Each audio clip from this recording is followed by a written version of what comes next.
It's Mr. Foot, the fourth and final episode. This week we're going to cut that giant mold open, and we've got to build a cradle for it because it's got to go vertically into the tank, which means we've got to set the tank up, and we'll pour some resin, see what we got. Stick around, hope you like it. Let's get going. All right, it's the next day. We're ready to take this mold apart. And won't that be fun? Pull that off, see all the gunk on there? No worries, we'll degunkify the clamps and stuff. Just peel the rubber off. All right, well, let's do this thing. Take off the bungee. Bungee did its job. This wood was just held on by the bungee. I like this stage of a mold because it's pretty hard to hurt. It's pretty hard to hurt. You can fling it around a little more. Let's pop these screws off quick, quick, quick.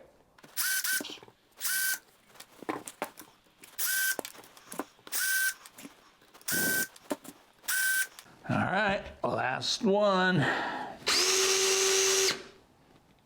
Here we go. What do you think? I think this thing's gonna come apart easy. Now, I waxed it.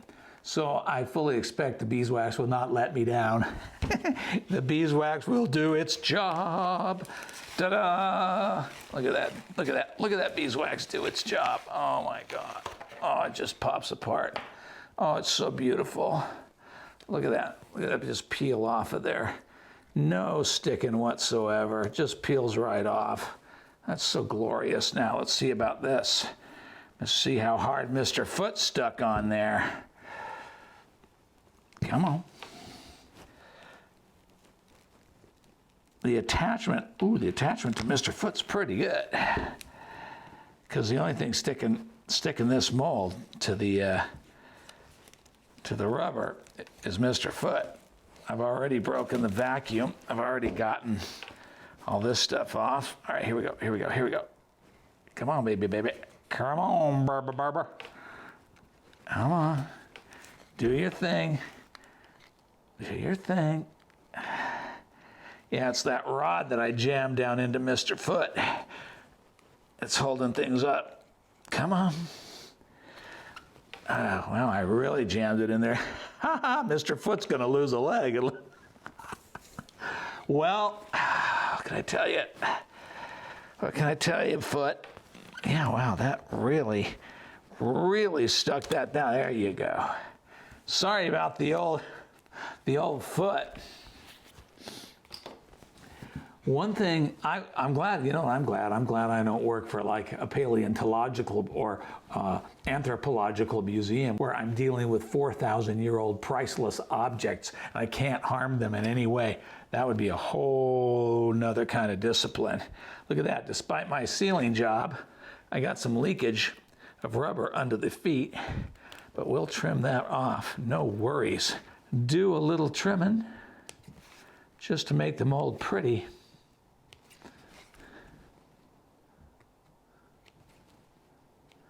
Holy moly.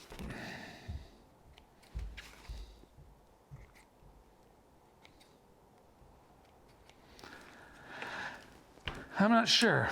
Is this officially the biggest chunk of rubber we've cast so far on this channel? Might be.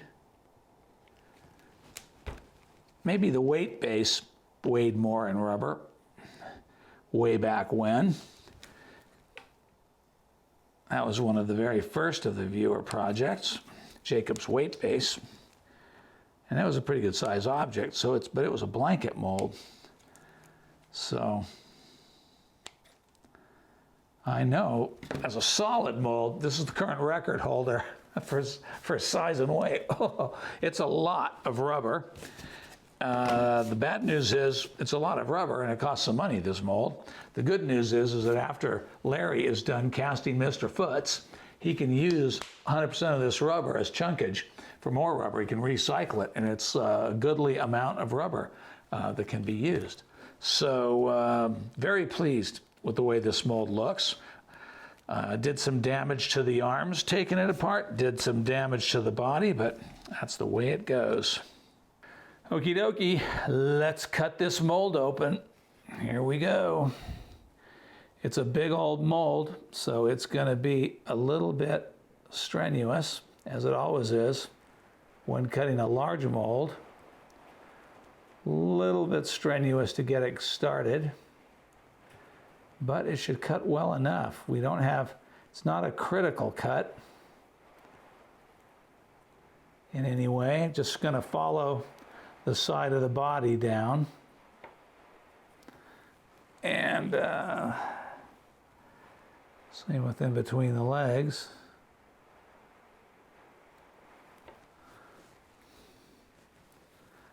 Just going to follow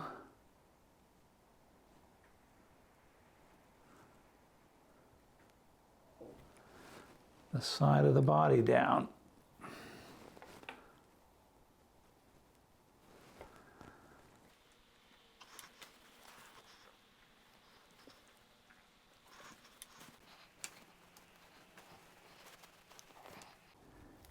All right, coming along, got it cut down. It's a pretty straightforward cut, straight down the side of each side of the body. Now the question is, will that release out the head all by itself? Yes, it will. Okay, yeah, look at that hair.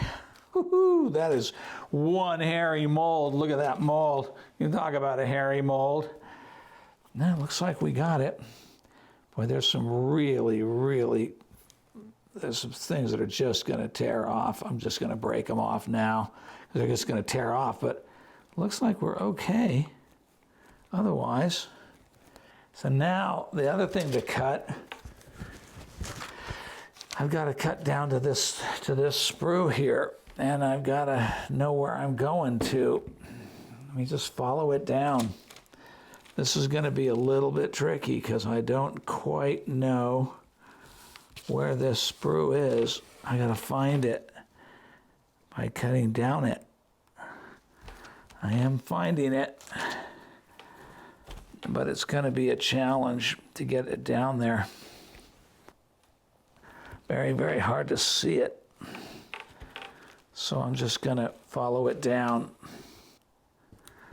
So far I'm finding it okay. Okay. Farm right on it. Okay, I'm going to finish cutting that sprue out of there. It's going to take me a while, and then I'll get back to you when I've got it. I was able to release that vent by cutting all the way through it, and basically to do that I just had to follow it down. See how much I flex and work with the mold to make sure that it's cleaned out, but there's always little bits and pieces of clay and wax and stuff that keeps coming out. All right, this mold is pretty clean. It's not perfectly clean, but so there's going to be little tiny chunks sticking to the first casting, which is just the way it is. Now let's see. We're going to reuse this base, but it's got upside down now, so we can't use this side. I have to turn it that way. And we're going to use it as the holder because we have to lower this thing down into the tank. So we're going to set this on here. And what I have done already is, move this out of the way, I glued a tab of wood on there, which is just going to act as a spacer. I don't know if you can see that, how that spaces this away. And the other thing I did was I put a blue mark on the piece of tape, and that tells me how deep the pressure pod is. I'm really conscious of the depth of the tank. I want to make sure that I don't build something that doesn't fit in the tank. So we know we're good. So we only need to be a little bit above. I think right about there is where we're going to cut this thing. That thing's not going to, that knot's not going to hurt us any. So we'll mark it to here. I'll show you a little trick over at the old jigsaw. Here we go. Let's go over to the jigsaw. I already set the fence up, so we're good.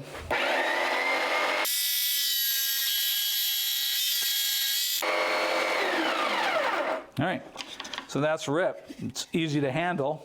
If I had cross-cut it first, it would have been harder to handle. I'd have had to use push sticks and all that other good stuff. While I'm at it, I want to rip another thing before I get rid of the rip fence.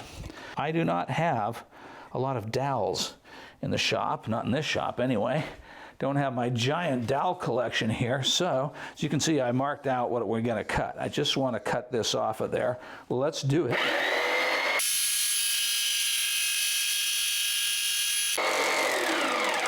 And that's going to be plenty. And now we can just cross cut. And I just love this super high precision cross cutting sled. It's beautiful.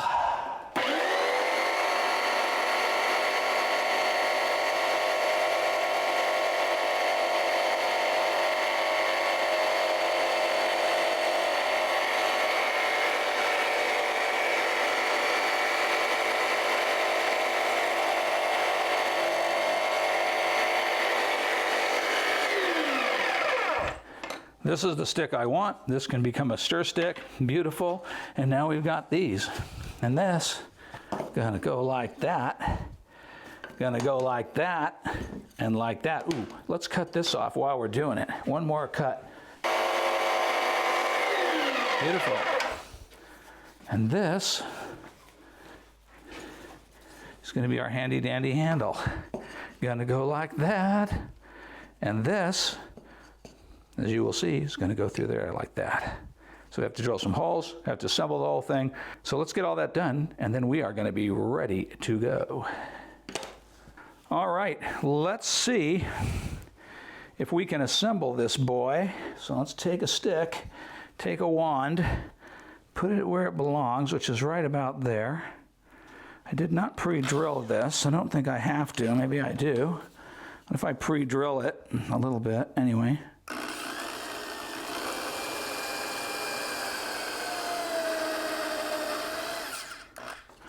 Be nice to not drill too big a hole in my table. How do I do this here? Yeah, I'm gonna drill it up. I'm gonna pre-drill it through. That's what I'm gonna do. Okay. Pre-drill that through. Put it in place.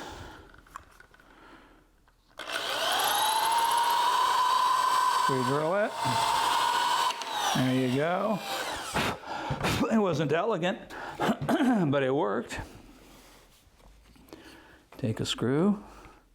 Let's see if this is going to be adequate. I think strength-wise, that screw is going to be more than adequate for the job if it goes forward.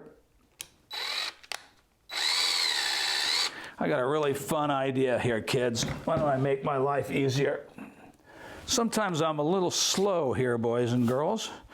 Sometimes I'm a little bit slow. Gotta admit it, does happen. Let's put this into place.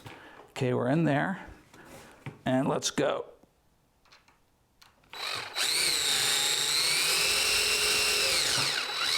Okay, it's gonna be tough enough, I think. Okay, so let's drill this.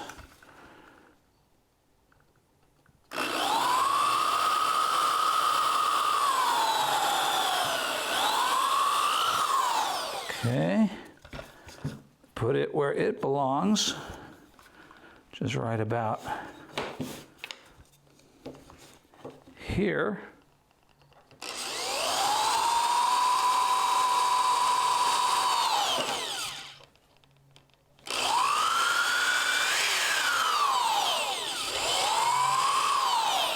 Okay, start the screw.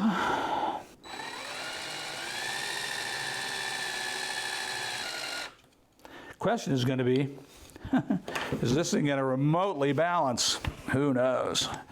Again, let's hold this in place so I don't have to. Put it in place. Away we go.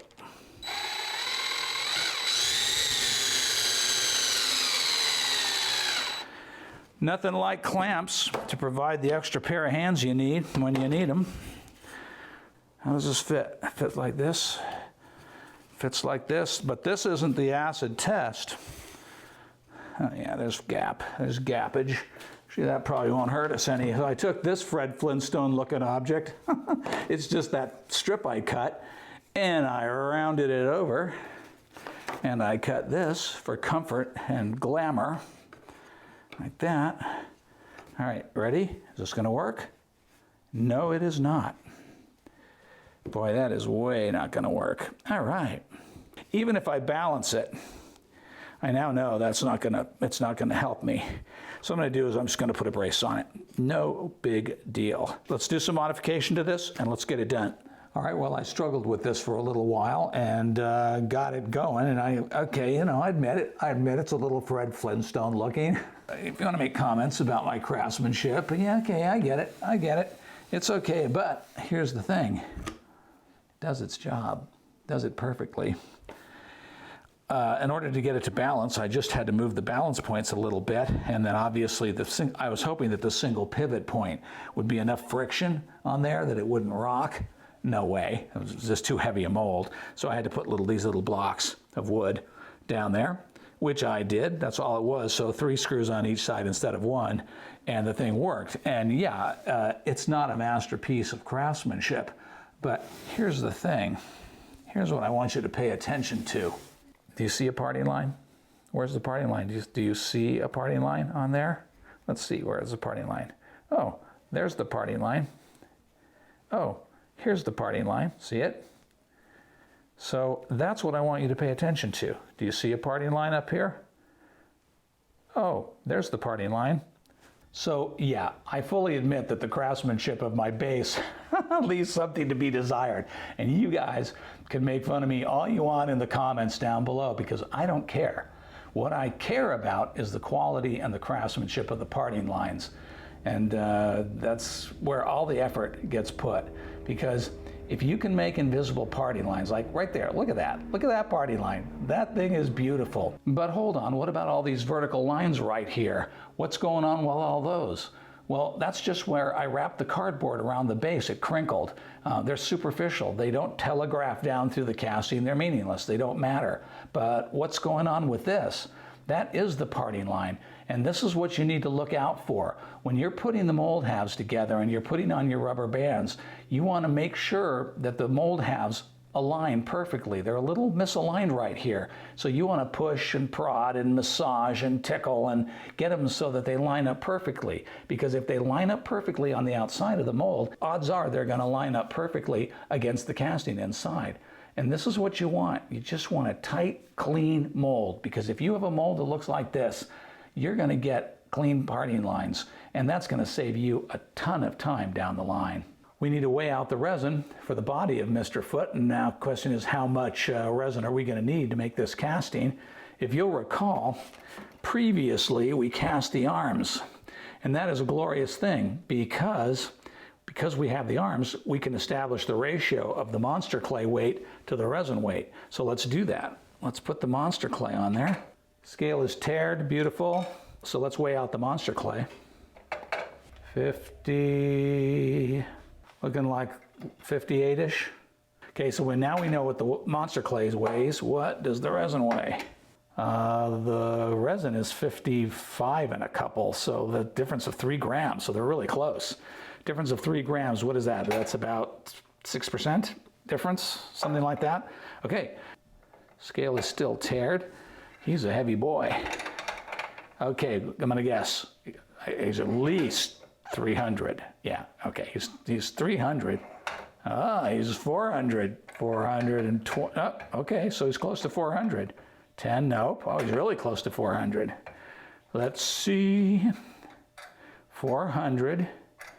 And he is 404.2 grams.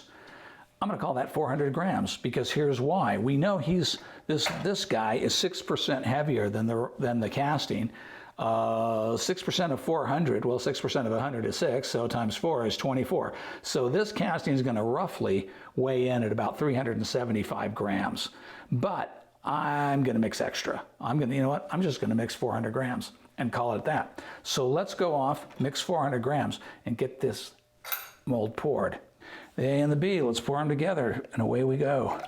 400 grams of res. This brown resin's been sitting around for a while, for several weeks, so it's going to be full of foam. And that is why we want a pressure pot. It's getting warm already, boy. And let's hope we have enough. Oh man, oh man, oh man, oh man. Look at that. We are just short. That is not what I wanted to have happen to me. That is a classic fail. So what do? I'll tell you what we're going to do. We're going to cast it. And then I'll top it and we'll show you how that works. So let's do this thing. Let's get it in the tank, and it goes, and let's let the air in the tank.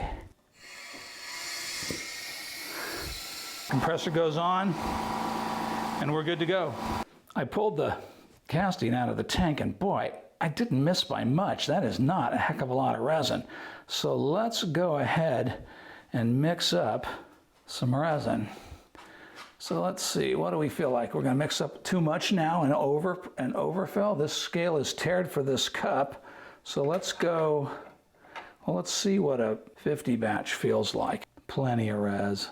And we're gonna go to a hair over 50. Okay, now if anything, I've got too much resin. I'm gonna waste some resin. Story of my life. It's either too much or it's too little. This mold is not level. It's not even close to level, but it'll be more level in there. You know what I'm gonna do is I'm gonna drop it in there where it's a little more level. And then I will maybe top it in the bottom of the tank here. Let's get it in there. Up we go, come on. Come on, baby. Come on, baby. Let's go on in. Okay, let's seal it up. And yeah, I do have extra. Went under, now I went over. Well, okay, I'm going to waste some res, but that's okay. It's really hard to calculate this stuff perfectly. Let's seal it up. And in it goes. On goes the compressor. We're good to go. There's our witness cup full of res. There's a nice plug of resin. Maybe we'll use that for something else later. All right, how are things looking here? This is the leftover resin from pouring that foot, and that's quite a bit of leftover resin. Witness cup, ready to go. Let's stroll over there and pull it out. Let the air out with the out valve. Air's coming out. Come on out. Okay. All right, let's pull this out of the holder. While we're at it, I want to cast the arms, see if the arms fit in there. Any chance we can get the, oh, look at that. Okay, that's, see, so much better to be lucky than good. Look at that. Look at the way that fits in there. Woo-hoo. Okay, we'll deal with that in a minute. Let's talk about this. When I talk about designing things for casting, this is exactly the kind of miseries that I mean. It's really hard to get your tanks level. It's really hard to get your molds level. It's really hard to do all of those things. And if you're in production and you're going to make a lot of something, you spend a lot of your time doing exactly that, leveling things out. As you can see, this foot did not fill 100%. It filled up too much over here. This one isn't too bad, but this is going to have to be backfilled. So how do you combat that? So what you want to do is you want to make the feet on the bottoms of your pieces at least 1/8 of an inch thicker than they need to be. And that way you can overfill it, because it's a lot easier to grind the feet down or sand them down than it is to do 2 steps. I got to do 2 steps now. I got to fill this with epoxy putty, wait for it to dry, and then grind it flat. Always, so this foot should have been a good solid 1/8 of an inch thicker at the, just to allow, so you have a well to overfill, so that if your molds aren't level, if the air compressor blows some resin off, if any number of things can happen to you. That's what I mean when I say design your pieces for resin casting. Know that you have these kinds of problems. This is not unfixable. This is not fatal. It's just one more bit of work, one more step in the process. Quit yakking, get to peeling. Let's see how this casting looks. We may have a casting so horrible that it doesn't matter about that foot, and I'll throw the whole thing in the garbage and be very sad. Very, very sad. But let's see. Okay, here we go. Where's our parting line? Here it is. Where's our parting line at? Oh yeah, baby, come on. Come on, give me something good. Give me something good. Oh man. Okay, now there is a vent right in the chest, and I'm going to release out that vent. Let's come around to it. Whew, man, Mr. Foot is eating this rubber like there's no tomorrow. Man, oh man. Eating up this rubber like he owns it. Which he does, by the way. It's his rubber. Whew, all right. This is going to take some effort to pull this boy out. He is really grabbing a hold. Come on. Come on. Come on, let go. Oh yeah, there you go. All right. There it went. Now, for that sprue, let's see if we, there it goes. Oh, we broke the sprue. Oh wow, okay. What does that mean? Oh, there it goes. Okay, out you came. Out you came. All right, let's look at the nightmare that is Mr. Foot. Mr. Foot, you're a beauty. All right, so let's look at everything we've done here. What do we got? This worked perfectly. I put this custom vent business in here, and it was, before I bent the heck out of it, attached to there. See how that worked? The resin rose up, filled up into here, and went right out the top. Now, this all has to be trimmed and resculpted, but no biggie. You know, it'll come right off of there. This is the first casting out of the mold. Look at that. First casting out of the mold. Can you see that? I'm going to hold that in the right place. Let me get my phone down here. I want to get up close so you guys can see this nightmare, this disaster. Look at that. This is the first casting out of the mold, and it is already just chewing the mold to pieces. This mold isn't going to last very long. I mean, it is just gobbling up the mold. It's tearing the mold apart. So all of those pieces of rubber are detail that the mold has already lost, has already sacrificed, and it's all over the model. Now, I made one crucial error when I made this piece. And that crucial error was, by the way, let's talk about this for a minute before we go on. Remember I had to top those feet off with the second pour? You cannot see where I did that. It's completely invisible. That's a good thing to remember. If you don't fill a mold on the first try, pressurize it if you've got pressure, and then pour it in separate pours. And it bonds together perfectly. It works fine, no worries. And everything worked out really well. I screwed up. I didn't vent the tail. So what I did was I cut the mold, and I'll show you that in a second. But I caught a little bubble in the end of the tail right there. See there? See that little bubble in the end of the tail? Because I didn't run my vent, because I cut this vent. I realized after I had made the mold, I realized I didn't put a vent in the tail. What an idiot, because it was pointed up like this. There was no way that it was going to vent. It was going to be one big giant bubble, this whole tail. No way. So I had to cut the mold, and that's this part that you see here. That's a channel that I cut with a razor blade to hook the tail to the foot. And a lot of people like to do that. They don't like to put in vents ahead of time. They like to cut the vents later. I hate that. And I never do it. I only do it if I made a mistake, and I made a mistake here. First of all, let's talk about flash. Let's look at all of the flash that we see. It's a tiny, tiny bit of flash. Scrape it off of there. And how's that parting line look to you? That parting line look pretty good to you? Boy, it is so small, so tiny. Parting line runs up the body. It's essentially invisible. Tiny little pieces of flash. Tiny, tiny little misalignment in there. Not bad. Never going to see that. One of the benefits of the rough fur is it's very hard to see the parting line. Ears are fine, no bubbles anywhere here. That all cast. Tiny bit, you can just see it in here, of flash in there, on the parting line there. Again, very easy to clean up. Looks like a bubble-free face.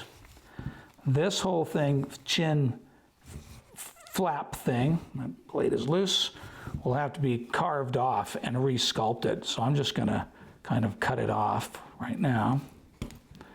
I like to cut things off. This casting's been out for about an hour now. It's still fairly soft, but it's a lot harder than it was when it first came out of the mold. I like to take them out of, do this trim work right when it comes out of the mold. Much faster and easier. One mistake that I made, I should have pre-filled the mouth, and I should have pre-filled the armholes, because those are classic spots to catch bubbles, and sure enough, right in there, there's a bubble. And that is going to have to be cut out. No getting around it. It's because that arm isn't going to fit in there with that bubble in the way. Now, not a big deal. No one's ever going to know. You're never going to see it. But every single casting that Larry makes of Mr. Foot here, because I didn't pre-fill this, he's going to have to sit here and dig that bubble out of there. and cursed me the entire time. People have asked me on numerous occasions how I go about fixing and repairing bubbles and flaws and assembly and all that stuff.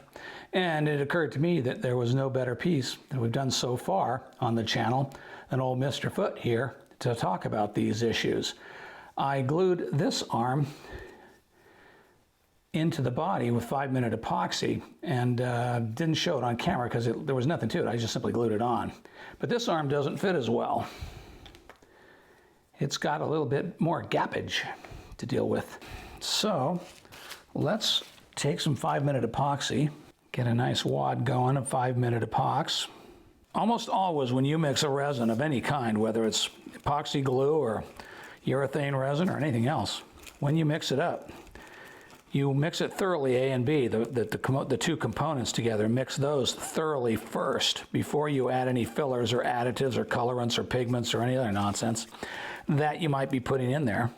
And that's what I'm doing here. I'm getting this stuff mixed. Now, what I want to show you is what I did was I just took the leftover funnel and went like this. And just like that, quick and easy, I generated up a bunch of urethane dust. Just like that. So we can take that and add it to our epoxy, like that. And the reason I'm doing that is I just want to make a slightly thicker filler than the natural epoxy. This stuff makes almost like a body filler, but it's pure epoxy. And the other advantage to that is it sands well and it cuts well, yet it's still very much compatible with everything we need it to be compatible with.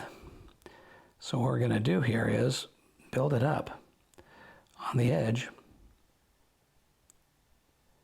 like this, and hopefully we have enough to build up to fill a lot of that gap. So let's push that into place. That is going to be bonded on there almighty. That is never going to come off. To fill all these gaps and to patch the bubbles and this, that, and the rest of it, fix the bottom of the foot, we're just going to break out the old Epoxy Sculpt. So we'll break out a wad, and what you want to wind up with is an equal size blob like that. Beautiful. You don't have to weigh it, you don't have to really measure it, just eyeball it. According to the manufacturer, that's all you have to do. That's all I've ever done with it. I use Epoxy Sculpt. I've actually used for years and years and years. I've used Magic Sculpt, and I only just started using Epoxy Sculpt just to test it out because I'd never used it. And I can tell you that Epoxy Sculpt and Magic Sculpt are pretty close to the same exact identical thing. Same color, same feel, same everything pretty much. So just different brands of essentially the same product. So you just mix it up, quick, quick, quick. Roll out a worm and lay it in there. Now the trick is you really want to cram it in there. Make sure that you get as much material packed into the crack as you can, because that just makes the joint that much stronger. And you just pack it just like that. Up here, same exact drill, with the exception that what would be desired here would be to actually use Epoxy Sculpt to sculpt hair and refine and just re-sculpt the arms. So there's that. That's sealed up, not all the way around, but you get it. You understand it. That's the preliminary, that's the first coat. And then I would, once this cured up, then I would be inclined to go in and figure out, how I wanted the hair to flow and how I wanted to sculpt it and all like that. He can use the exact same tools that he used to make the marks in the monster clay and just build out the Magic Sculpt. So that's that. But now let's talk about some mistakes. People have asked me, how do I fill bubbles? Can you see that little bubble? Let me see if I can get you to see it right in there. See that bubble down in there? See that bubble down in there? I just take a little tiny bit of epoxy clay and just mash it in there. And boom, bubble is filled. It's just that easy, nothing to it. On tiny little bubbles, like at the tip of this tail, frankly, you know how you get rid of this bubble on the tip of the tail? Take some sandpaper, sand the damn thing out. I mean, it's just too little to care about. But I did make a mistake here, and I caught a pretty wicked bubble. Can you see that bubble? Look at that thing. Look at that bubble right there. Hope you can see it. Anyway, That's pretty wicked. So on something like that, what I would come in to do is I would rough up the plastic surface with a knife, then come in with the Magic Sculpt or the Epoxy Sculpt and fill it like that. And again, you know, take your sculpting tools, which are the same tools that you used to make and re-sculpt the clay, but you just sculpt on top of it. And that's it. That's all there is to it. On something like this, same thing. You want to rough up the foot. Now I scored it pretty heavily with the X-Acto blade, but you can also do it with sandpaper. Just score it. That just roughens it up. Make sure that it's going to stick, the clay is going to stick, and pack it on there. Really, really, really pack it on there. And it's going to want to taper out to nothing at the toes. Just kind of push it, mash it, like that. This is when I told you it's far, far better to have too much resin to sand off than it is to have to do this nonsense and build it up with clay and then sand it off. It's just that much more extra steps. Now you're starting to see why I do not like to chase sculptures. I don't like to fix them. I like them to come clean and perfect and set up, absolutely ready to go as much as possible out of the casting. I want to pull it out of the mold and have it be flat feet, easy to clean, no worries, no bubbles, no parting lines, no flash. That's the holy grail. That's the goal. So that's pretty much how I would fix that boy. All right, Mr. Foot is done. And Larry, you got your work cut out for you. You got some fur sculpting to do. You got a bunch of rubber dingleberries to pick out of his fur. You got some teeth to consider and think about what kind of a base or how you're going to balance him. Yeah, but he's a pretty good casting, all things considered, and for all the obstacles that we had to overcome. He's a pretty good casting, and I'm pretty pleased with the way he came out. Thanks so much for watching. If you like this video, watch this video next. And if you're a subscriber, thank you so much for being here. If you're not, hit that subscribe button, hit the like button, and I will see you next week.